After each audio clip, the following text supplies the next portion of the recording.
Did you know that something was wrong? I had an idea that something was happening with my health, Jeff, because I started having hot flashes and sweats, and I wasn't a candidate for menopause, so trying to figure out what that was all about. I talked to my doctor about it. He said, probably we need to get some blood work done, and it'll give us an idea. I went and did that, and the result came back where my white blood cell count was sky high. And they said, you need to go see a specialist immediately. As somebody who played 20 years with, I think, one injury, and I think you've mentioned the fact that athletes in particular may have a sense of invulnerability. Was it a particular shock, surprise? Yeah, it was a big shock, and the whole idea of cancer, leukemia is that's quite a word to hear applying to you. Cancer has run in my family. My grandfather and uncle died from colon cancer. My dad almost died from the same affliction, and it's genetically in my family. So it's something I've been living with. You later found that word, while it's scary, has a lot of different meanings. And in your case, I gather the news is not as grim as you might have thought it was when you first heard the word. Yes, you're right. There are many different types of leukemia, and what I have is Ph positive chronic myeloid leukemia, which is an aberration in your white blood cells that causes you to produce white blood cells that are of no use, and they eventually take over. So the best part about this is that it's a situation that is manageable. You have to do certain things, though. You have to find a specialist and listen to what they have to tell you with regard to the condition. You have to take your medicine, and you have to get your blood checked regularly so that you can keep an eye on what your progress is and what's happening to you. Is that message why you decided to go as public as you're going with this news? Yeah, I feel that someone in my position who has a public persona, I can help people because so many people end up in this situation and they think, geez, it's a death sentence, and they give up, and that's the wrong attitude to take.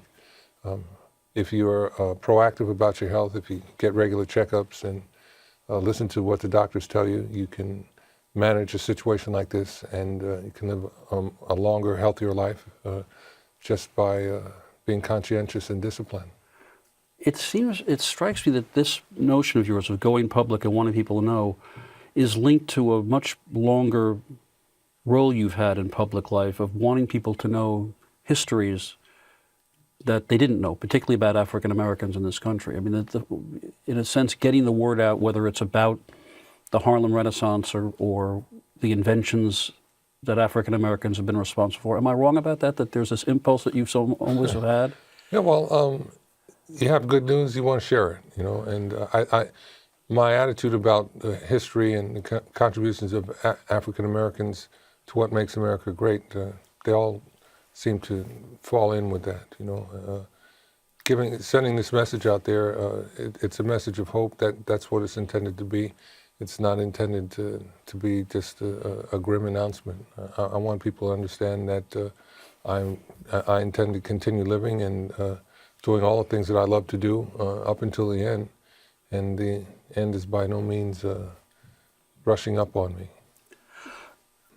When you tell people they need to take their medication, to see a specialist, to get connected with folks who can help them, you're in a fortunate position that resources are available to you for all kinds of reasons, financial and otherwise.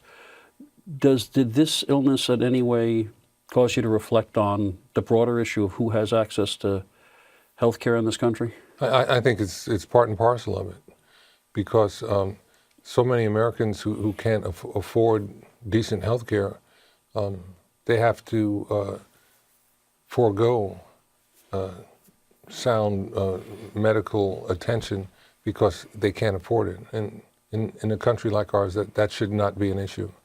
So that bothers me. And I'm happy to see that we're making some progress on the healthcare debate in getting good healthcare to more people.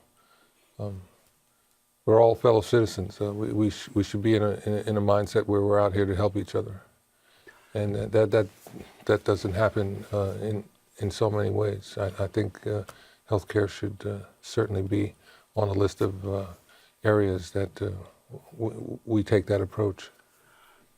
When over the last, I don't know, couple of decades, I think you're on your 7th book now, Yes. making documentaries. You've touched on everything from the jazz renaissance, which I guess is genetic, given your dad's Yes. way of life, to the history of a tank battalion. Yes. And now you're asking people to get conscious about a serious illness. What I'm getting at, long-windedly, I'm sorry, is did you find at first when you ventured out into these areas that people said, hey, he's a basketball player? In other words, was there a prejudice, in a sense, about saying, well, you're a great basketball player, you invented the Skyhook, 6 championships, but what does he know about fill in the blank? Did you feel you had approved credentials? No, I never really felt that. I always felt that I had a certain credibility. I've never limited myself to just being an athlete. I tried to be taken in and observed in a broader context. And I hope that that history will enable people to listen to this message and be moved by it, and hopefully do the right thing in their own lives or the people that they care about. It's been 11 months, I guess, since you were first diagnosed. Yes. Was there a reason why that you waited till now to go public and tell us about this? Well, I waited as long as I did because I wanted to see if I was going to successfully contend with this. And almost immediately from the beginning, my health started to improve. But I wanted to cross the finish line in terms of being close to remission. And the last time I saw my doctor, he said, hey, you're going to make it.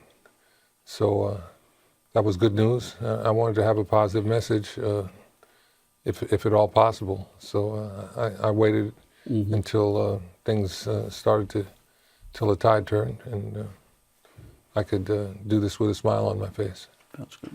Speaking of which, you have no plans to join the Knicks anytime soon, do you? We could. No, you're 1-7. if I could drop about 40 years, I certainly would do it, given the salaries that they're paying these days. But since I can't do that, all I can do is look on and wonder why. It looks like the same Knicks I used to see when I was in grade school. Not very appealing.